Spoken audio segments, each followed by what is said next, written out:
I'm Ron Paul. I'm a congressman from Texas, serving in my 10th term. I am the champion of the Constitution. You get the sense that the country is desperate for someone to show us the way. Not the old way, not the same way, but a new way. Ron Paul, who raised more than $5 million in the third quarter, trailing not far behind fellow Republicans like John McCain and Fred Thompson. Ron Paul, who has a huge internet following. He's a congressman, a physician who's delivered more than 4,000 babies. Ron Paul has been married to the same woman for 50 years, which means he doesn't come to the race with a lot of the assorted baggage that some of the other candidates for the White House do. So here's the question. Should more people be listening to what Ron Paul has to say? Ron Paul! Ron Paul! Ron Paul! We have allowed our nation to be overtaxed and overregulated and overrun by bureaucrats. The founders would be ashamed of us for what we're putting up with.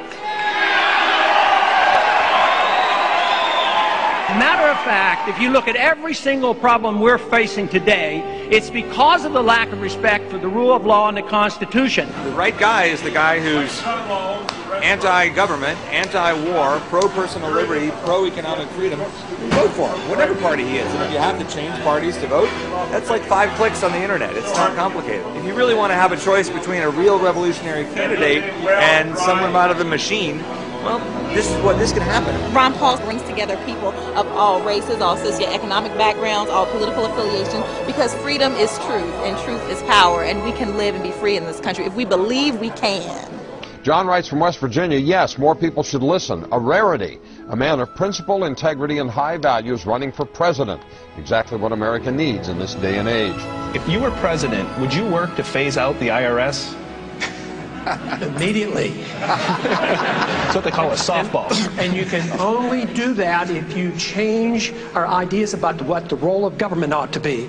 If you think the government has to take care of us from cradle to grave, and if you think our government should police the world and spend hundreds of billions of dollars on a foreign policy that we cannot manage, you can't get rid of the IRS. But if you want to lower taxes, and if you want the government to quit printing the money to come up with shortfall and cause all the inflation, you have to change policy. Congressman Ron Paul, you appear to have consistent, principled integrity. Americans don't usually go for that. 1,500 people packed into the War Memorial Auditorium to see Paul speak. The Republican is making waves for his anti-war limited government positions. This is just a small example of the types of things that are happening really across the country. Why are you resonating with people out there? Is it because of your opposition to the war in Iraq? I think that's part of it. I think the message obviously is popular enough. They say, yes, we like the ideas of freedom, the Constitution, limited government, less taxes. But I think the other part is people are worried, more so than I think the politicians on the Hill understand.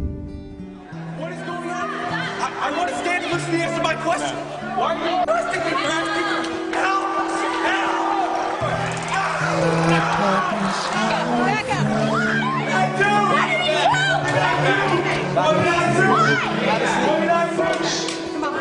Because a vision softly creeping left its seeds while I was sleeping, and the vision that was planted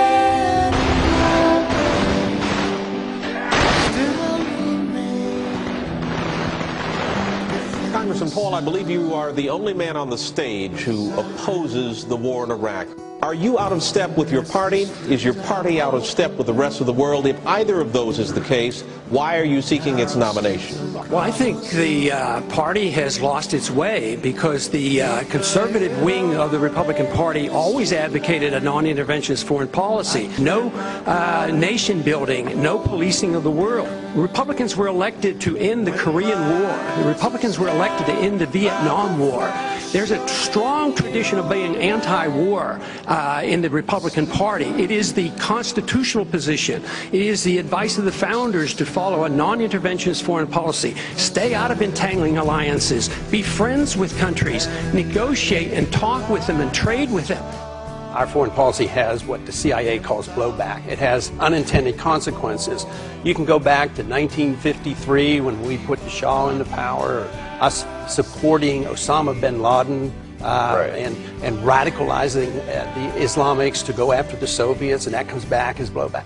Peace is a powerful message, especially after the war has been going on and the people wake up and realize how many people die and how much it costs. Logic tells us that we can make a better world in a much easier way than causing wars. You just never heard this logic from someone who's actually going to run the country. Said I did not know. Silence like a cancer grows. Hear my words that I might teach you. Take my arms that I might reach out to you. But my words like the freedom message brings us together. It doesn't divide us.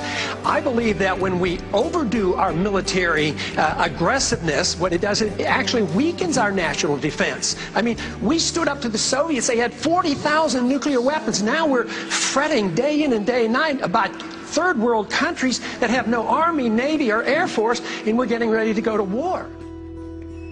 Ron Paul says to a lot of people eager to hear this message, you can be anti-war and be a conservative. In fact, he says, if you're a real small government conservative, you have to be anti-war. His message is resonating, including, interestingly enough, from soldiers. According to one study, Congressman Paul received more campaign cash from members of the military than did any other Republican presidential candidate. And finally, Steve writes from Pennsylvania, remember the line from the classic Simon and Garfunkel song, The Sound of Silence, the line that says the words of the prophets are written on the subway walls and tenement halls. When I hear Ron Paul, sometimes I wonder whether I'm not listening to a latter-day prophet with the way he speaks truth about what our nation has come to. the sign said the words of the prophets are written on the subway wall.